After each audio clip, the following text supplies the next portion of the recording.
grabe, kapag sinaboy tapang makatira dito sa bahay ko, pag alis nila, sobrang kalat sa, bahay ko.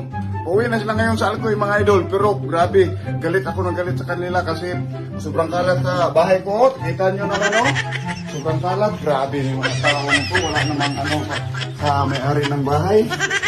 Inano na nga yung kalat nila. Ito pa, tingnan natin to. Sus! Punong-puno sa kalat. Grabe. Punong-puno sa kalat. Dito ko yung kalat nila. Grabe din sila. Sobrang kalat sa bahay ko. Wala naman taong, wala naman silang katulong na sumusunod sa kalat nila. Grabe yung mga tao nito. Pati yung si Mr. Chus, hindi naman naglinis dito. Grabe kita nyo naman sobrang daming kalat, grabe Next time boy tapang, pag pumunta kayo dito, pag uwi nyo, magkalat kayo ulit dito ha. Sobrang kalat talaga. Ay nako.